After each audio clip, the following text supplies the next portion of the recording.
j'étais à l'école théologique, peu d'étudiants se spécialisaient dans l'Ancien Testament car il était difficile à traiter. Monsieur Zanta Watanabe, un célèbre théologien japonais, ne savait pas comment relier la Genèse, le coup d'Abraham et des eaux à Jésus. Il pensait que l'Ancien Testament était l'Ancien Testament et le Nouveau Testament le Nouveau Testament. Il pensait qu'il n'avait aucune relation entre eux. Il ne pouvait pas imaginer le lien providentiel entre ces récits. Il ne pouvait pas découvrir quelles leçons chaque histoire providentielle contenait pour l'avenir. Rachel cacha l'idole sous sa jupe et, et prétesta qu'elle ne pouvait pas se lever à cause de ces règles. Les théologiens ne pouvaient pas imaginer que ce couple dénouait ce qui avait été noué dans la famille d'Adam. La chute de l'homme nous montre que la chute s'est produite dans la famille d'Adam et ce couple avait la responsabilité de la restaurer. Ils ont dégagé ce que les ancêtres avaient accumulé. Ils sont devenus des vainqueurs et Rachel pouvait se tenir en tant qu'Ève. Ils ont eu 12 fils et ont réussi à restaurer 12 générations d'Adam jusqu'à Jacob en une seule famille.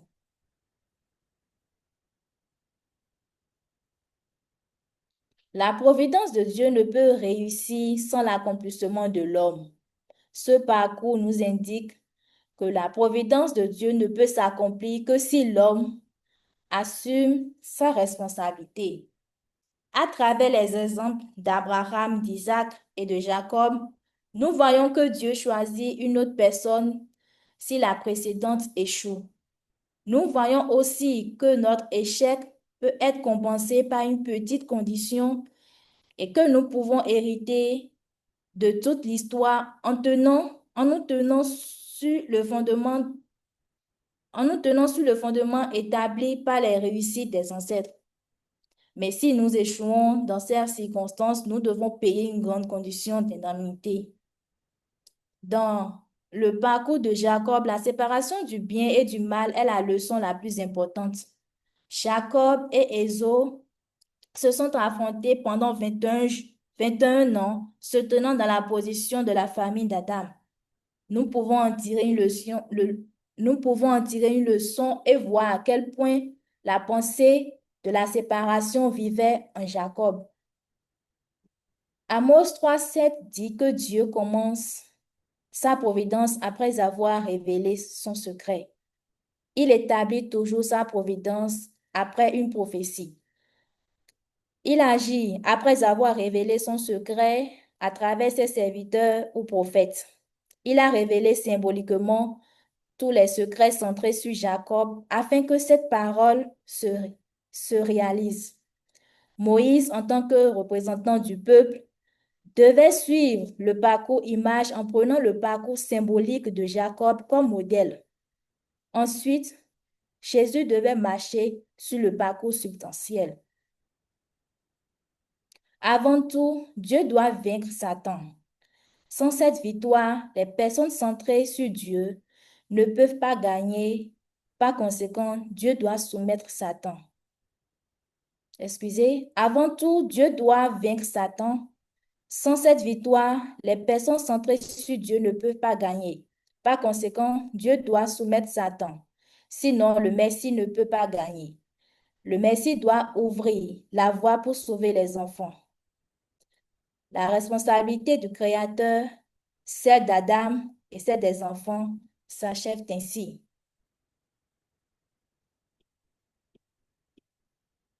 Merci, c'est la fin de la lecture.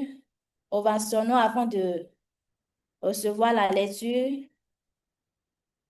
Continuons toujours les ovations pour accueillir notre papa Amoussouvi Pierre pour le commentaire de ce jour.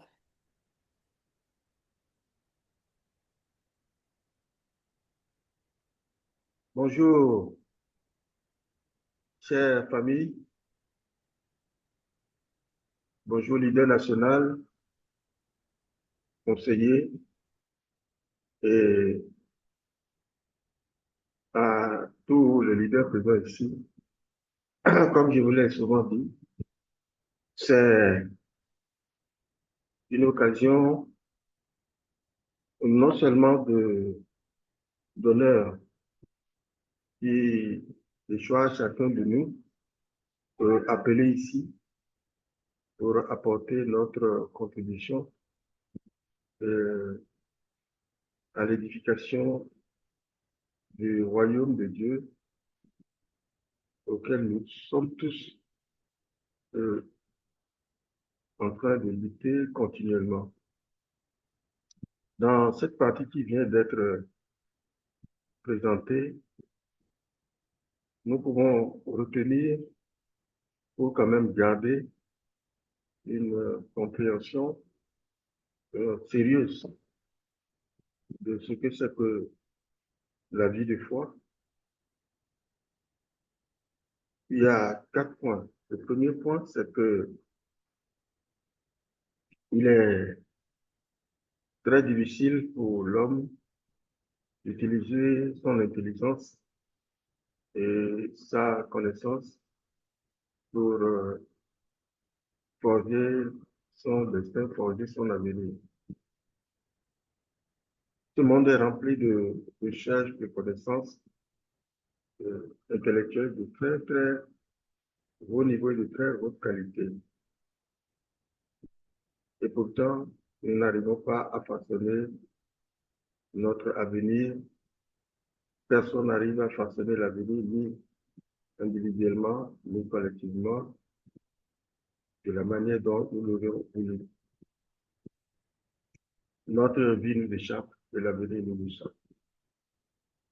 Et aujourd'hui, nous pouvons encore comprendre même jusqu'à nous-mêmes qui avons foi et qui suivons la voie du ciel, nous rencontrons toujours des surprises. Ce premier point nous indique que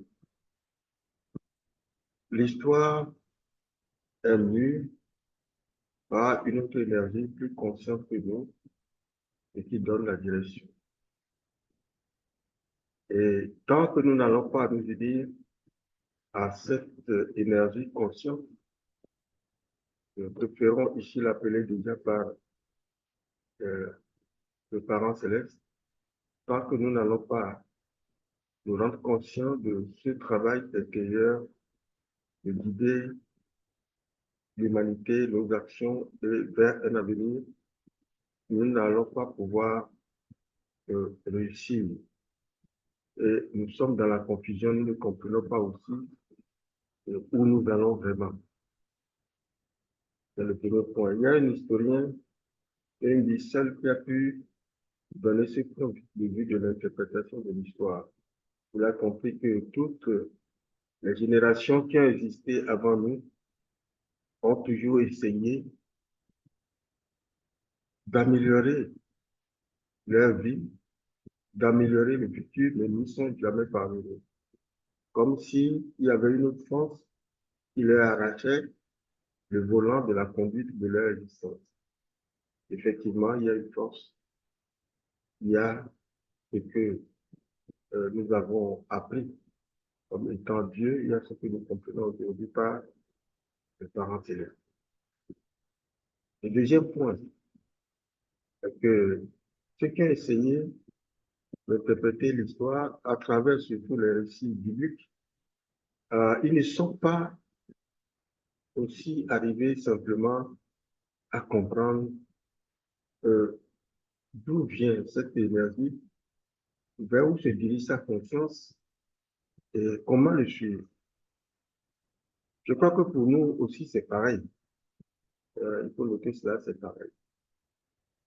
Si les vrais parents ne sont pas arrivés, si les médecines n'étaient pas arrivés, nous n'aurions rien compris de tout cela.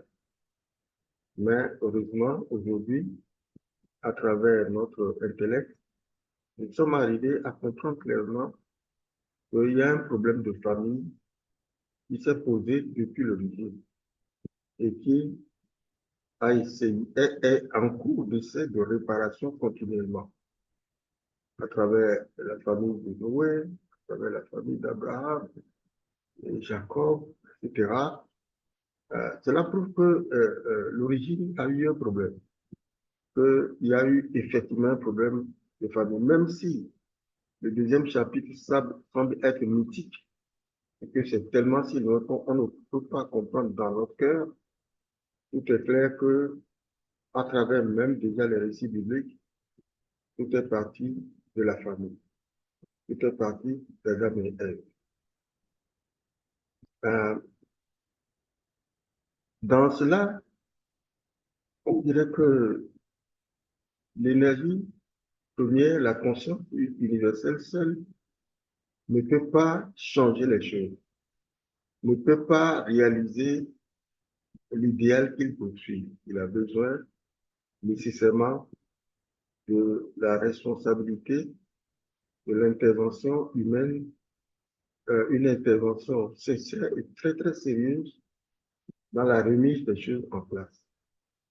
C'est vrai que nous étudions beaucoup, nous essayons de comprendre les choses beaucoup, euh, mais s'il faut analyser ce qui nous manque dans ce monde, c'est comment gérer les relations humaines, c'est comment gérer des relations saines, des relations harmonieuses entre l'homme et la femme, entre les parents et les enfants, et dans toute la famille, et aussi en dehors de la famille, avec les autres êtres humains. Et cela nous montre que ce qui doit être réparé fondamentalement et dont nous, les êtres humains, nous avons la responsabilité et que les parents célestes ne pourraient jamais faire, c'est arriver à utiliser notre cœur pour les relations humaines harmonieuses. Quelles que soient les découvertes scientifiques, quelle que soit l'évolution de la technologie, quel que soit ce qui aura été fait dans ce monde, tant que nous n'aurions pas restauré les cœurs qui vivent ensemble en harmonie et en paix, notre avenir est incertain, nous serons toujours confus et dans de très grandes difficultés. Ceci pour vous dire que nous pouvons comprendre intellectuellement les principes. Comprendre veut dire connaître, je veux dire plutôt connaître les principes divins, un peu comprendre n'importe quelle matière scientifique au niveau universitaire jusqu'au doctorat. Pareil, on peut comprendre les principes de cette manière, mais ce principe-là nous indique que le mal qui est ancré en nous, c'est tout plutôt dans le cœur, dans notre cœur qui est malade et qui a pris une direction. Point très important, la responsabilité humaine. Dans la restauration des relations du cœur entre les êtres humains. Tel est le point que Dieu vise essentiellement. Euh, Lorsque nous regardons les principes humains, comme je vous l'ai dit, nous pouvons apprendre. Nous pouvons apprendre, je dirais intellectuellement, parce que c'est assez rationnel et logique. Donc, tout le monde peut comprendre cela. Mais ramener ça à nous-mêmes pour en tirer des éléments énergétiques qui peuvent influencer notre cœur et réorienter notre âme, c'est une autre situation, c'est complètement différent. Cela peut nous mettre ensemble pour la même vision collectivement pendant longtemps. Et pourtant, entre nous, nous sentons que nous sommes tous très malades. Nous sommes tous très malades. Et c'est cela qu'il faut essayer chaque jour, si nous prions une seule dans notre chambre, sincèrement. C'est à cela qu'il faut penser surtout.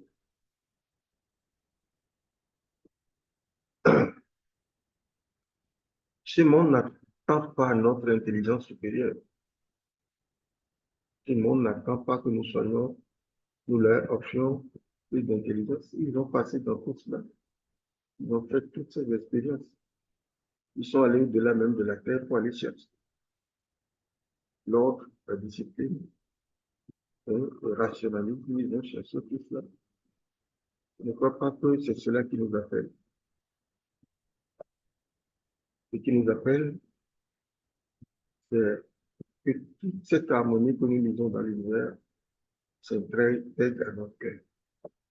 Et le chemin n'est pas si simple que ça. Et nous n'allons pas rentrer dans les détails de famille et tout ça. Vous connaissez déjà, on utilisait le principe, vous pouvez connaître tout ça. Euh, Dans les réapparitions d'événements qui ressemblent étrangement les uns aux autres, vous pouvez comprendre à quel point Dieu ne fait que lutter depuis longtemps à nous amener à accomplir notre responsabilité au niveau familial. Euh, Ici, Noalé nous a cité en passant ce qui montre la restauration de la famille qui était le but de Jacob et Rachel, en voyant, en montrant Rachel qui a caché l'idole en, en faisant croire qu'elle était en période où elle ne pouvait pas s'élever. Tout ceci montrant que tous les problèmes, toutes les idoles qui ont existé sur ce coup de restauration de cette famille jusqu'à Abraham, Isaac, Jacob maintenant, devaient être complètement déracinés. Sinon, on ne s'en sortirait pas. Je disais tantôt que je ne vais pas aller dans les détails de ce que vous pouvez trouver facilement dans les principes divins intellectuellement. Je vais parler de quelque chose d'autre qui nous interpelle plus profond de nous-mêmes. Le titre de ce paragraphe, de cette partie, c'est comprendre la providence passée.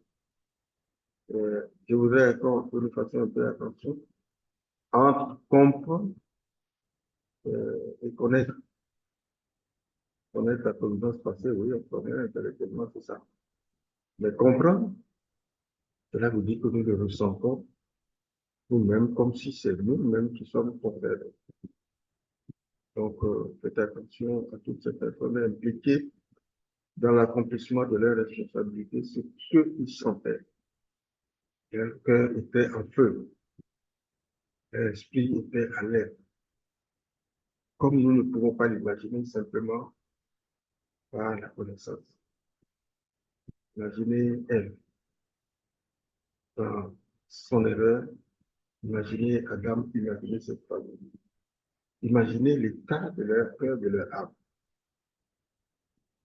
Ils sont très loin de cela, n'est-ce pas? Nous pouvons l'écouter simplement. Et si vous allez dans ce cœur-là, vous saurez que c'est le cœur en feu, l'âme brûlante. Si vous prenez le chef d'Abraham, qui devait aller sacrifier son fils l'unique, qui pourra montrer qu'il existe sur cette terre, qui devait sacrifier, pendant ces 3 jours, toute la famille était morte. Aller dans ce cœur et chanter ce que cela était. Je pense que ce point seul nous rattache à l'histoire passée. L'état de notre cœur à travers ces événements qui ont l'air séparés, ces récits séparés, l'état de cette personne confrontée à la voix divine, c'est à cela. C'est à partir de là que nous commençons par naître. C'est à partir de là que nous commençons par naître. Je voudrais, pour ne pas dire beaucoup de choses, Je suis sûr, vous comprenez déjà très bien. Je peux vous dire que lorsque j'écoute chaque personne intervenir ici, je suis très heureux. Je sens la compréhension. Je sens que nous revenons vraiment aux parents célestes. J'avais des doutes vraiment avant. Mais sur cette plateforme d'intervention matinale, je salue tout le monde, pour ceux qui interviennent. Le pourcentage d'intervention m'apporte du réconfort quant à l'avenir. Je sais que nous sommes partis et que rien ne sera comme avant. Mais n'oubliez pas, les jeunes, vous devez prendre la relève. Vous devez prendre la relève, mais sans comprendre l'évidence passée, vous ne pouvez pas. Vous allez continuer intellectuellement comme le monde. Vous serez vide. Le cœur ne peut pas être en chaleur pour changer le cours de l'histoire dans le sens de ce que les parents célestes ont appelé. Veillez à cela constamment. La situation que nous vivons actuellement devait être très, très inquiétante. Nous devions avoir très peur. Très peur seulement de la providence, de ce qui arrive à la vraie mère, mais peur de ce qui nous attend. Si pendant si longtemps, ça fait des millions d'années que l'être humain cherche à forger un avenir meilleur, cherche à s'en sortir, on a pu mettre ensemble environ 6000 ans qui peuvent être compris comme consacrés vraiment à la voie du ciel et où certaines personnes auraient été très sérieux. En ce moment, leur cœur était en effervescence dans ces actions qui ont monté un peu d'un cran l'accomplissement de la responsabilité humaine qui nous a amenés jusqu'ici. Je ne peux pas vous parler en l'air. Je peux juste toucher certains points qui me concernent moi-même. Je peux vous dire qu'aujourd'hui, c'est vrai, dans mon expérience intellectuelle, je me rappelle de ma vie, je me rappelle du chemin parcouru jusqu'ici. Mais je suis toujours très inquiet par rapport à ce qui attend l'humanité tout entière pendant combien de milliers d'années. Lorsque je vois le résultat de tous ces efforts historiques du parent céleste par rapport à ce qui nous attend. Chers jeunes, vous qui prenez la responsabilité, soyez très attentifs et soyez plus inquiets pour que votre cœur soit attaché à la céleste, soit attaché à la vraie mère. Il s'agit d'inciter, d'influencer chaque être humain sur cette terre à accepter d'abord la vérité universelle et à mettre sa vie en orbite du changement révolutionnaire personnel. Vous ne pouvez pas changer quelqu'un. Personne ne peut changer quelqu'un. Même le parent céleste ne peut pas. Chaque personne est responsable de cela. Et lorsque notre père dit, notre mère dit, augmenter le nombre de membres, augmenter la congrégation intérieure. Depuis que notre mère a commencé par dire ça, c'est un effort. Nous tremblons tous, il faut dire la vérité. Lorsque nous voyons nous-mêmes notre coup et là où nous nous trouvons, lorsqu'on parle de chaque être humain, sur cette terre, c'est extrêmement inquiétant. C'est extrêmement inquiétant. Ce n'est pas une question de je connais les principes, je connais beaucoup de choses, tout va bien. Qu'est-ce qui va bien? Vous n'êtes pas sûr de l'environnement de demain. Vous ne savez pas comment l'environnement de demain sera fait. Vous croyez, puis demain, vous tombez dans quelque chose qui vous dépasse, qui vous survole, et vous fondez dans tous ces magmas. Il n'y a pas de quoi. Il n'y a pas de quoi être fier, c'est une chose fierté.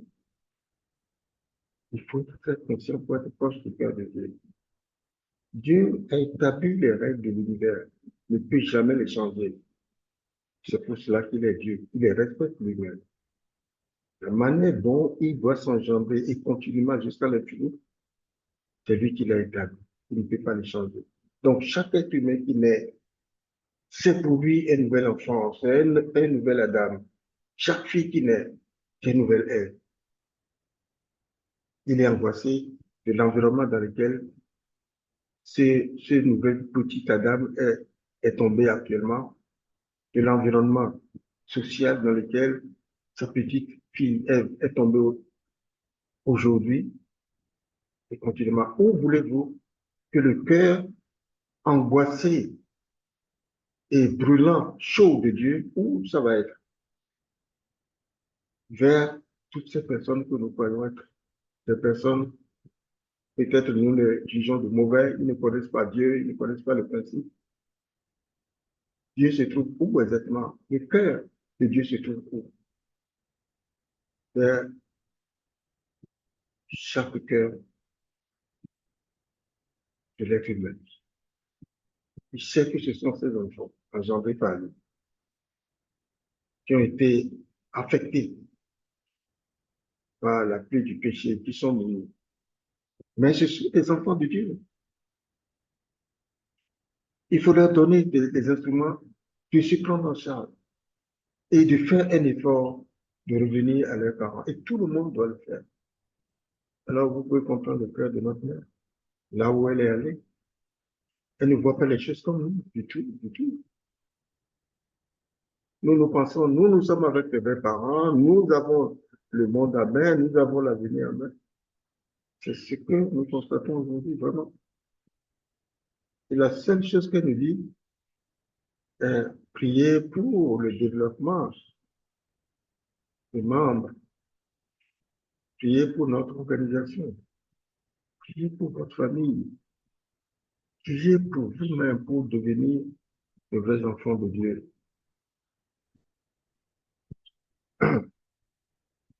Je voudrais simplement vous dire que comprendre l'histoire passée, c'est comprendre le cœur de cette personne de l'histoire passée. Si je dois vous donner un témoignage concernant nous-mêmes, ça va être terrible. Je sens, comme je vous l'ai dit tout à l'heure, que je ne suis plus ardent, chaud et angoissé comme avant. Ça me ramène à un niveau inférieur. Nous avons traversé ici au Bénin des situations qu'on ne savait même pas dangereuses. On a fait face au communisme et on ne savait pas ce que c'est que le communisme. Et lorsque Jésus nous a révélé les conditions qu'il fallait faire pour être ceux qui ouvrent le chemin pour toute l'Afrique de l'Ouest, il disait que le Bénin étant en sang, si nous ne faisons pas ces conditions, toute l'Afrique de l'Ouest sera en sang et c'est très risqué pour toute l'Afrique. Nous ne comprenions pas tout cela, mais c'est à travers les conditions, vous allez voir, nous étions un seul cœur, une seule âme. Tout le monde sentait, nous étions environ 25, tout le monde sentait une situation dans la... Nous étions chauds dans notre âme comme pas possible. Personne ne pouvait prendre notre cœur dans sa main. Aucun membre du gouvernement, aucune force. Les Coréens du Nord qui ont enclenché cette histoire, ils ont été dépassés par eux-mêmes. Pourquoi? Est-ce que c'est parce que nous étions très intelligents? Parce que nous étions chauds dans notre âme, angoissés. Nous savions, nous étions convaincus que si cela ne passait pas, la jeunesse de demain, qui peut établir un Bénin nouveau de paix, ne viendrait pas.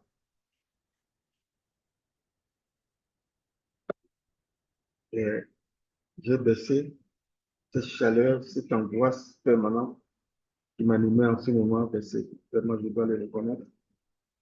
Et quelle que soit la condition pour aller plus loin, si vous avez fait déjà une expérience d'un cœur angoissé d'un certain niveau d'émotion chaleureuse, si vous êtes plus bas que ce niveau que vous avez eu une fois dans votre vie, vous n'avancez pas.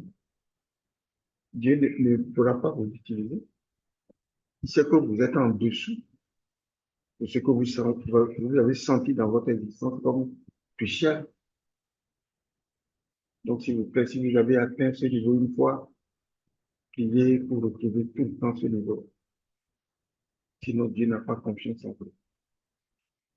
Il sait que vous n'êtes pas aussi angoissé pour l'avenir que vous l'avez été pour tel événement, tel événement. Étant en dessous, il ne pourra pas continuer de vous utiliser. Telle a été l'histoire. Que vous l'ayez connu ou pas, les jeunes, vous avez vu vos parents. Peut-être vous avez cru que leur foi était comme une foi stupide. Le monde est évoluant, non, les choses ne peuvent pas se faire de telle manière, telle manière. Vous vous trompez.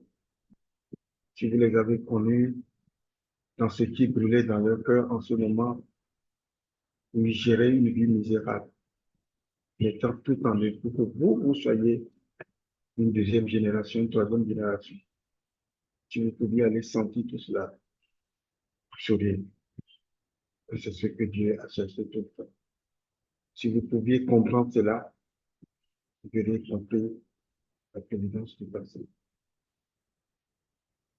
J'étais si chaud. J'étais en rencontre permanente avec notre Père en ce moment, au sommeil. Chaque chose, je comprenais. Un niveau tellement profond. Jusqu'à ce que j'aille encore et je rencontre physiquement notre Père. C'est à partir de ce moment-là que les choses ont commencé par diviser. Cette personne est énigmatique. Que je dirais on ne peut jamais rencontrer de l'air en fait. Il s'amusait, il blaguait avec nous à tel point. J'ai perdu moi-même quelque chose. Je me disais, mais qu'est-ce que c'est? C'est le Messie, ça. Vous savez ceux qui m'ont sauvé? Ce sont les Béninois qui sont allés avec moi en Corée pour les Jeux Olympiques qui m'ont sauvé. Et ils ne connaissent pas les principes. Et comme on faisait des activités envers eux, c'est eux qui me répétaient même. Ce livre-là, mais il est extraordinaire. Michel, il a rempli toute la Corée du Sud. Il est partout. Mais où a-t-il trouvé un tel cœur? Comment a-t-il arrivé à faire ça? C'est là où j'ai commencé par comprendre que le Messie, ce n'est pas la connaissance qu'il a de la providence de Dieu, mais c'est le cœur. Son cœur permanemment chaud.